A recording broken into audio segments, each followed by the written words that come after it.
ನಾನು ಇಟ್ಕೋತೀನಿ, ನೀವು ಅಲ್ಲೇ ನೋಡಿ ಸರ್. ನಮ್ಮ ವಾಹಿನಿಯ ಪರವಾಗಿ ತಮಗೆ ಜನ್ಮದಿನದ ಶುಭಾಶಯಗಳು ಸರ್. ಇವತ್ತಿನ ದಿನ ನಿಮ್ಮ ಸ್ನೇಹಿತರುಗಳು ಹಿತೈಷಿಗಳು ತಮಗೆ ಶುಭ ಹಾರೈಸಕ್ಕೆ ಬಂದಿರೋ ಅಂಥವರಿಗೆ ಮತ್ತು ರಾಜಕೀಯದ ಹಿರಿಯ ಮುಖಂಡರುಗಳೆಲ್ಲ ಶುಭ ಹಾರೈಸಿದ್ದಾರೆ. ಅವರಿಗೆಲ್ಲ ಈ ಸಂದರ್ಭದಲ್ಲಿ ಅವರಿಗೆಲ್ಲ ಈ ಸಂದರ್ಭದಲ್ಲಿ ಏನು ಹೇಳಕ್ಕೆ ಬಯಸ್ತೀರಾ ಸರ್? ಎಲ್ಲ ನನ್ನ ಹಿತೈಷಿಗಳು, ನನ್ನ ಮಿತ್ರರು ಎಲ್ರಿಗೂ ಒಳ್ಳೇದಾಗಲಿ ಅಂತ ದೇವರಲ್ಲಿ ಪ್ರಾರ್ಥನೆ ಮಾಡ್ಕೋತೀನಿ. ಎಲ್ರಿಗೂ ಧನ್ಯವಾದಗಳನ್ನು ಹೇಳಲಿಕ್ಕೆ ಇಷ್ಟಪಡ್ತೇನೆ. ಸರ್, ಸದ್ಯದಲ್ಲೇ ದಸರಾ ಹಬ್ಬ ಬರ್ತಾ ಇದೆ. ದಸರಾ ಹಬ್ಬ ಅಂತಂದರೆ ವಿಶ್ವವಿಖ್ಯಾತವಾಗಿ ಪ್ರಖ್ಯಾತ ಆಗಿರೋವಂಥದ್ದು ನಾಡ ಹಬ್ಬ ದಸರಾ. ದಸರಾ ಬಗ್ಗೆ ಏನು ಒಂದು ಸಂದೇಶ ಕೊಡ್ತೀರಾ ಸರ್ ನಾಡಿನ ಜನತೆಗೆ? ತಾಯಿ ಚಾಮುಂಡೇಶ್ವರಿ ಎಲ್ಲರಿಗೂ ಒಳ್ಳೆಯದನ್ನು ಮಾಡಲಿ, ಎಲ್ಲರಿಗೂ ಆರೋಗ್ಯ ಐಶ್ವರ್ಯವನ್ನು ಕೊಟ್ಟು ಕಾಪಾಡಲಿ ಅಂತ ನಾನು ದೇವಿಯಲ್ಲಿ ಕೇಳ್ಕೊತೇನೆ. ಏನೆಲ್ಲ ಒಂದು ವಿಶೇಷತೆಗಳಿದೆ ಸರ್ ದಸರಾ ಹಬ್ಬದ ಬಗ್ಗೆ? ಯಾಕಂತಂದರೆ ಬೇರೆ ಬೇರೆ ಕಂಟ್ರಿಯಿಂದ ಎಲ್ಲ ನಮ್ಮ ದಸರಾ ನೋಡೋಕೆ ಬರ್ತಾರೆ. ಅದ್ರ ಬಗ್ಗೆ ಯಾವೊಂದು ಮೆಚ್ಚುಗೆ ವ್ಯಕ್ತಪಡಿಸ್ತೀರಾ ಸರ್? ರವಿ ಅಣ್ಣನ ಬರ್ತಡೆಗೆ ಶುಭ ಹಾರೈಸಕ್ಕೆ ಬಂದಿದ್ದೀರಾ. ಈ ಸಂದರ್ಭದಲ್ಲಿ ಅವರ ಹಿತೈಷಿಯಾಗಿ ಏನು ಹೇಳಕ್ಕೆ ಬಯಸ್ತೀರಾ ಸರ್? ನಾವು ನಮ್ಮ ಹಾಗೆ ನಮ್ಮ ಅಣ್ಣನವರ ಒಡನಾಟ ಈ ಕ್ಷೇತ್ರದಲ್ಲಿ ಹಾಗೆ ಈ ವಾರ್ಡ್ನಲ್ಲಿ ಕಳೆದ ಒಂದು ಸರಿಸುಮಾರು 7 ವರ್ಷಗಳಿಂದ ಅಣ್ಣನವರ ಮಾರ್ಗದರ್ಶನ ನಾವೆಲ್ಲರೂ ಇದ್ದೀವಿ.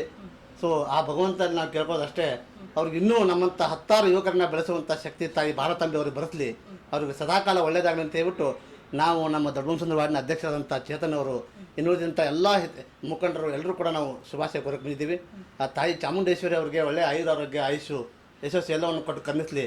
ಈ ಭಾಗದಲ್ಲಿ ಇನ್ನೂ ಅವರು ಉನ್ನತ ಮಟ್ಟಕ್ಕೆ ಅವರು ಬೆಳೀಲಿ, ತಾಯಿ ಭಾರತಾಂಬೆ ಅವರಿಗೆ ಆ ಒಂದು ಆಶೀರ್ವಾದ ಮಾಡಲಿ ಅಂತ ಹೇಳ್ಬಿಟ್ಟು ಕೇಳ್ಕೊತೀವಿ. ರಾಜಕೀಯದಲ್ಲಿ ಒಂದು ಉನ್ನತವಾದ ಸ್ಥಾನ ಸಿಕ್ಕರೆ ಇನ್ನೂ ಹೆಚ್ಚಿನ ರೀತಿ ಸಮಾಜ ಸೇವೆ ಮಾಡ್ಬೋದಲ್ವಾ ಸರ್? ಹೌದು, 100%. ಎಲ್ಲರ ಹಾರೈಕೆನೇ ಅದೇ ಇರೋದು. ಈ ವಾರ್ಡಿನ ಪ್ರತಿಯೊಂದು ಯುವಕರಲ್ಲಿ ಹಾರೈಕೆ ಇರೋದು ಅದೇ. ಅವ್ರಿಗೊಂದು ಒಳ್ಳೆಯ ಉನ್ನತವಾದ ಸ್ಥಾನ ಸಿಗಬೇಕನ್ನೋದೇ ನಮ್ಮೆಲ್ಲರ ಮಹದಾಸೆ. ಇವತ್ತಿನ ದಿನ ರವಿ ಅಣ್ಣವ್ರ ಬರ್ತಡೆಗೆ ತಾವು ಶುಭ ಹಾರೈಸಕ್ಕೆ ಬಂದಿದ್ದೀರಾ. ಈ ಸಂದರ್ಭದಲ್ಲಿ ಏನು ಹೇಳಕ್ಕೆ ಬಯಸ್ತೀರಾ ಸರ್ ನಮ್ಮ ವಾಹಿನಿಯ ಪರವಾಗಿ? ಮೇಡಮ್, ಅದೇ ಮೊದಲಾಗಿ ಅಣ್ಣನಿಗೆ ಶುಭಾಶಯ ಕೋರ್ತೀನಿ ಮೇಡಮ್. ಮತ್ತು ದೇವರವ್ರಿಗೆ ಆರೋಗ್ಯ ಆಯುಸ್ಸು ಎಲ್ಲ ಸುಖ ಶಾಂತಿ ನೆಮ್ಮದಿ ಕೊಟ್ಟು ಕಾಪಾಡಲಿ ಅಂತ. ಮತ್ತು ಈಗ ಅಣ್ಣ ರಾಜಕೀಯದಲ್ಲಿ ಇಲ್ಲದೇನೆ ಅಂದರೆ ಅವರು ತುಂಬ ಒಳ್ಳೆ ಕೆಲಸಗಳು ಮಾಡ್ತಾಯಿದ್ದಾರೆ. ಅವ್ರಿಗೆ ರಾಜಕೀಯದಲ್ಲಿ ಇನ್ನೂ ಒಳ್ಳೆ ಉನ್ನತ ಸ್ಥಾನ ಬಂದರೆ ಅವರು ಕೈ ಮೀರಿ ಒಳ್ಳೆ ಕೆಲಸ ಮಾಡ್ತಾಯಿದ್ದಾರೆ. ಮತ್ತು ಯುವಕರಿಗೆಲ್ಲ ಮಾರ್ಗದರ್ಶನ ಆಗಿದ್ದಾರೆ. ಆಮೇಲೆ ಬಡವರು ಆ ಥರ ಯಾರ್ಯಾರಿದ್ದಾರೋ ಅವ್ರಿಗೆಲ್ಲ ತುಂಬ ಒಳ್ಳೆ ಕೆಲಸ ಮಾಡ್ತಾಯಿದ್ದಾರೆ ಮೇಡಮ್. ದೇವರು ತುಂಬ ಜಾಸ್ತಿ ಇದೆ ಮೇಡಮ್. ಅದು ಸೇವಾ ಮನೋಭಾವ ತುಂಬ ಇದೆ. ಅದು ಹಂಗೆ ಕಂಟಿನ್ಯೂ ಮಾಡಲಿ ಅಂತ ದೇವರಲ್ಲಿ ಕೇಳ್ಕೊತೀನಿ. ರಾಜಕೀಯದಲ್ಲಿ ಅವ್ರಿಗೆ ಆದಂಥ ಒಂದು ಸ್ಥಾನ ಅಂತ ಸಿಕ್ಕಿದ್ರೆ ಏನು ಈಗ ಈ ವಾರ್ಡಿಗೆ ಸೀಮಿತ ಆಗಿರೋಂಥದ್ದು ಒಂದು ಏನು ರಾಜಕೀಯದಲ್ಲಿ ಉನ್ನತವಾದ ಸ್ಥಾನ ಸಿಕ್ಕಿದ್ರೆ ಇನ್ನೂ ಹೆಚ್ಚಿನ ರೀತಿ ಸೇವೆ ಸಲ್ಲಿಸ್ಬೋದು? ಹೌದು ಮೇಡಮ್. ಈಗ ಸ್ಥಾನ ಇಲ್ಲದೇ ಅವ್ರು ಇಷ್ಟು ಕೆಲಸ ಮಾಡ್ತಾಯಿದ್ದಾರೆ. ಸೊ ಮುಂದೆ ಸ್ಥಾನ ಸಿಕ್ಕಿದಾಗ ಅವರು ಕೈ ಮೀರಿ ಮಾಡ್ತಾರೆ. ಮತ್ತು ಯಾಕಂದರೆ ಅವರು ಬಡವ್ರ ಮೇಲೆ ತುಂಬ ಕಾಳಜಿ ಇದೆ. ಸೊ ರಾಜಕೀಯದಲ್ಲಿ ಒಳಗೆ ಬಂದಾಗ ಆ ಬಡವ್ರಿಗೆ ಅವರು ಮನ ಮುಟ್ಟಿ ಕೆಲಸ ಮಾಡೋ ಥರ ಮಾಡ್ತಾರೆ ಮೇಡಮ್. 100% ಮಾಡ್ತಾರೆ. ಸದ್ಯದಲ್ಲೇ ದಸರಾ ಹಬ್ಬ ಬರ್ತಾ ಇದೆ, ವಿಶ್ವವಿಖ್ಯಾತ ದಸರಾ ಬಗ್ಗೆ ಕರ್ನಾಟಕದ ಜನತೆಗೆ ಏನು ಒಂದು ಸಂದೇಶ ಕೊಡ್ತೀರಾ ಸರ್ ತಾವು? ಏನಂದ್ರೆ ಮೇಡಮ್, ಅದು ನಮ್ಮ ಕರ್ನಾಟಕಕ್ಕೆ ಒಂಥರ ದೊಡ್ಡ ಹಬ್ಬ, ಅದು ನಾಡ ಹಬ್ಬ ನಮಗೆ. ಸೊ ಎಷ್ಟೋ ವರ್ಷಗಳಿಂದ ನಡ್ಕೊಂಬಂದಿರೋದು ಅದು. ಮತ್ತು ಬೇರೆ ಬೇರೆ ದೇಶಗಳಿಂದೆಲ್ಲ ಬಂದು ನೋಡ್ತಾ ಇದ್ದಾರೆ. ಸೊ ನಮಗೊಂಥರ ಪುಣ್ಯ ಅದು. ನಮ್ಮ ಕರ್ನಾಟಕಕ್ಕೆ ಎಲ್ಲ ಬೇರೆ ಕಡೆಯಿಂದ ಬರ್ತಾಯಿದ್ದಾರೆ ಅಂತ.